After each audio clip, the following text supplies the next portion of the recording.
Hello and welcome. Dear friends, today we are going to embark on a journey together into the world of history.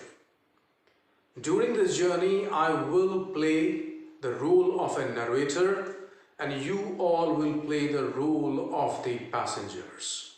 So stick together, do not go anywhere.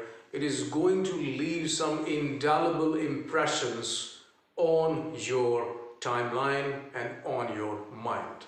So let's get started. I have given a theme to this journey and the theme is simple. The last lesson. The last lesson. And this last lesson, it was authored by a French novelist and he was a pretty realistic author and he collected some wonderful information and he gave us some beautiful description of a war, It means the war which was fought, it was the war GPA war. Now what is GPA? GPA war was fought in 1870-71. It means during this 1 year it was fought. Germany, Prussia, Austria. I repeat, GPA, Germany, Prussia and Austria. The war. So I have tried to make an acronym GPA war. So Prussia was the dominant nation amongst these three nations, Germany, Prussia and Austria. Prussia was led by Bismarck. And Prussia defeated France. And that's why we call it Franco-Prussian War. And since France was defeated badly by Prussian War, two states of France have been handed over to Prussian soldiers, and the states were Alsace and Lorraine. So this is some information, some historical information I have shared with you. Now let's go further. Now, what is the historical connection I have shared with you? Now let us think more about it and let's try to understand what was the undertone, what was the description closely related, closely knit that we can understand through linguistic chauvinism. It means the entire story that Alphonse Daudet has written, the entire description that he has put together for our discussion is focusing on two themes. Number one, linguistic chauvinism. It means this journey, the last lesson, is going to focus on two themes. The main theme is linguistic chauvinism and the sub-theme is procrastination, right? So I'm going to talk about that a little later. Let me connect you to more information that is available. Let us talk about the characters first. Monseigneur Hamel, the first character, you can also call him the main character, the protagonist. Monseigneur Hamel. Monseigneur is a French word and we call somebody sir or we call somebody who is honorable. He has been working as a teacher in the school of Alsace. And he is closely connected, emotionally connected to the profession of teaching. So he's a teacher. Second character, Franz, who is a kid, and this boy does not like study at all. He does not like study at all and he likes to play. He likes to go to the river Saar and he likes to glide on the sand of the river Saar. He likes to enjoy himself. And the other characters, we have some villagers who are going to play a vital role in the development of the story. These are the characters. Now, I would like to start with a question. a burning question. And a question that forces us to think deep into the world of history, and it forces us to think beyond that we can see with our materialistic eye.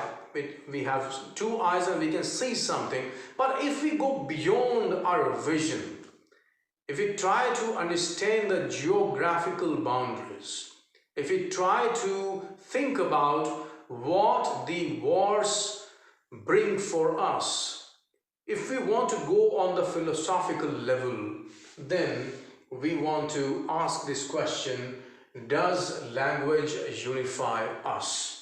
Now let's get started and let us have one step, one time. All right, so let's get started. First of all, let us understand what is linguistic chauvinism, which is a primary theme.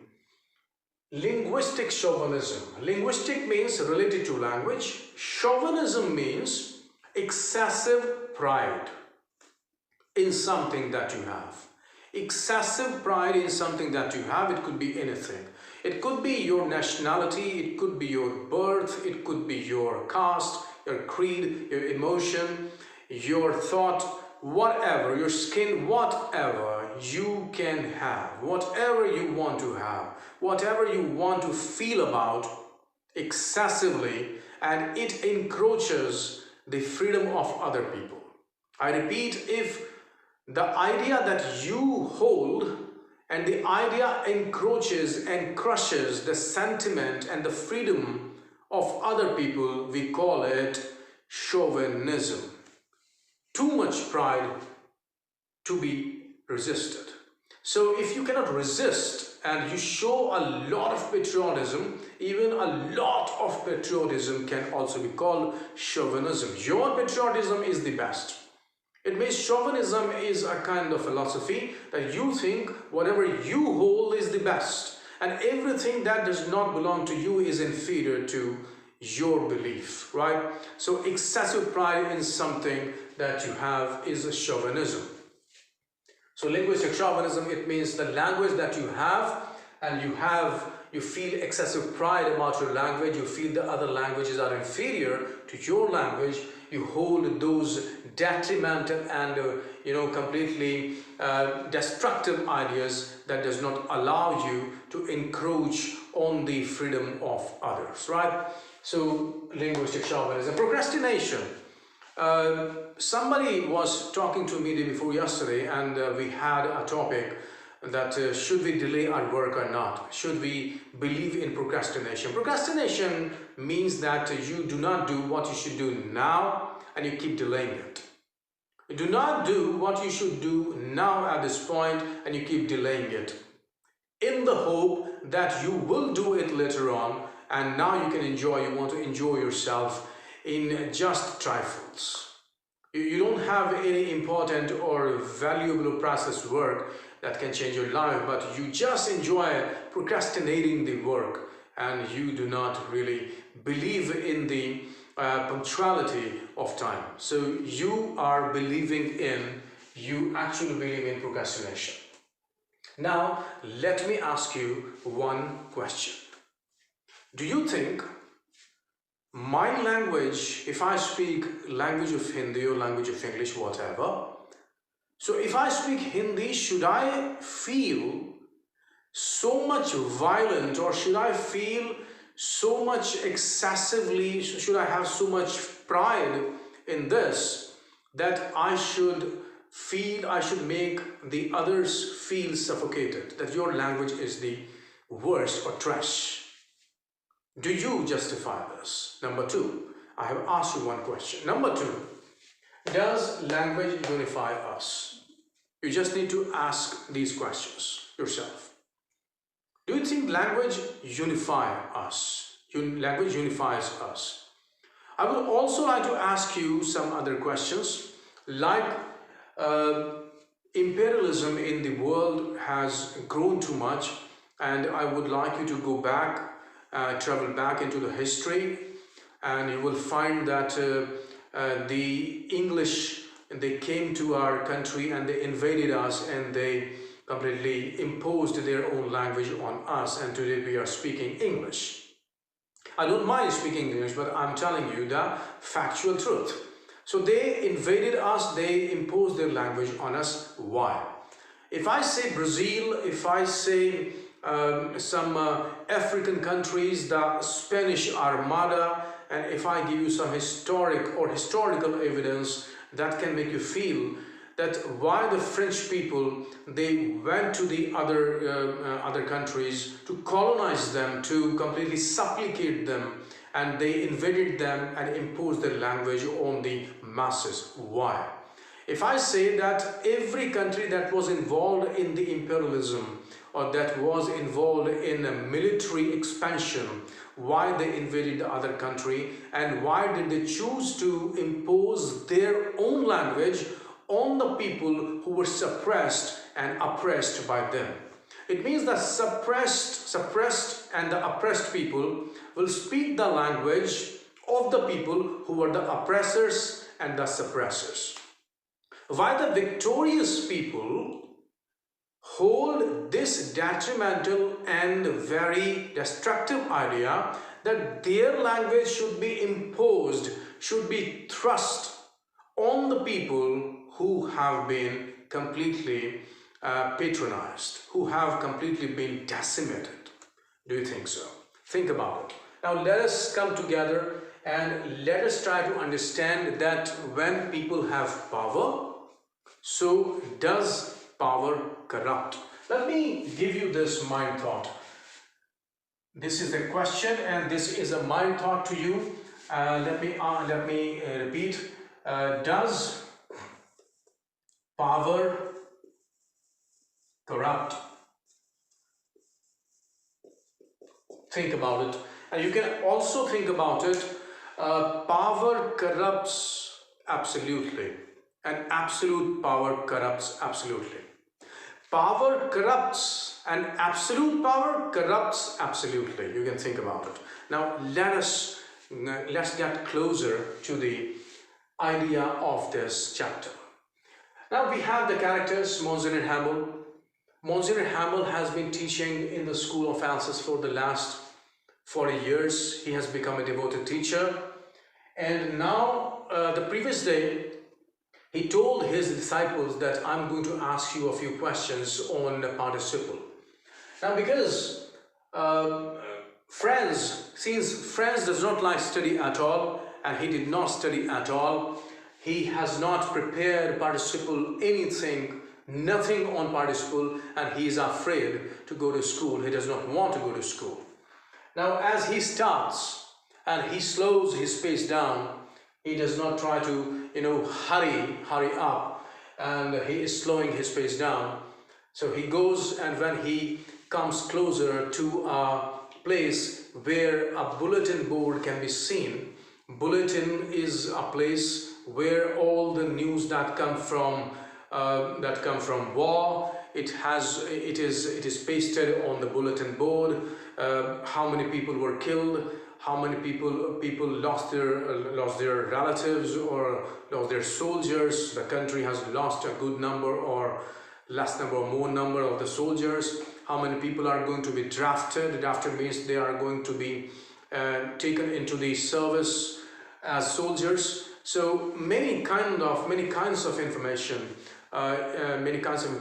come to this bulletin board. And now Franz has come closer to the bulletin board and he's shocked. Bulletin board is surrounded by the people of Alsace. And he fails to understand why it is so. And he's asking himself. He's talking to himself, why is that so? And he is trying to understand the situation. He's trying to gauge the gravity of the matter. But he, as a kid, does not understand. He fails to inch ahead. He does not really get the wind of the matter. So he moves ahead. Now, when something which is completely ill omen, or you can say ominous, is going to happen, we have some premonition. Premonition means we have some foreboding. We have some feeling that comes before the actual event happens. This boy, Franz, is feeling something. That today, something is not pleasant. And the one reason is also that he hasn't prepared anything that his teacher told him to. So he's inching ahead, and now he's thinking that something has changed in his life. And people say that we start getting some premonition, we start getting some signs of the event that would happen later on. And this is something, that psychological thing. You might have heard about it. And now as he comes closer, he starts imagining that Monsignor Hamel is going to punish him today. And Monsignor Hamel beats his students with a ruler if the student or disciple does not work accordingly, does not work as directed. So he is thinking, he's talking to himself that somehow he will dodge his teacher's, attention. And he feels that he will succeed in doing so. But man proposes, God disposes. He comes closer and he feels a strange stillness around the school building. And he has never felt like this before. So a kind of premonition, a kind of foreboding he is feeling within his own self. Somehow he goes and he's completely startled when he wanted to dodge his teacher, but he does not, as he's startled by the voice of his teacher. His teacher, Monsignor Hamel, who used to be, otherwise he used to be very, kind of rough. He used to shout and he used to beat him black and blue, but today he was very gentle. And his voice was sweet-coated. And he was thinking, he said, "Little friends, you have come late." But he does not shout at him and he respects him. He invites him that you are late, but come on, you have come finally. Okay, and he's startled. And he thinks, why is the teacher behaving like this? A strange stillness has wrapped the entire class. And nobody is speaking, everybody, and the class is full to the last seat. All the seats have been occupied. Even the young people and the middle-aged people and the people who are in dotage, who are in 60s or 70s, who are old, they all were there. They confirmed their presence in the class, and Monsignor Hamel was very ready. He was finally ready to teach everything in that day. But unfortunately, it wasn't possible for him to teach everything on a particular day. He started with English. He asked the people to bring or to take out their primer, and he started with English. He asked him every subject he was teaching, and he was very sentimental that day. He was not in his elements. He was a different man that day. So this is the first half, and I'm going to take you into the second half. The story is very alluring, and the story is very, it catches our attention so tightly that we cannot just detach ourselves from listening and from watching, from allowing ourselves to become an active member of the story. It is so engaging, it is so gripping. So do not go anywhere. I will be telling you, I will be narrating the story to the end. Stay tuned.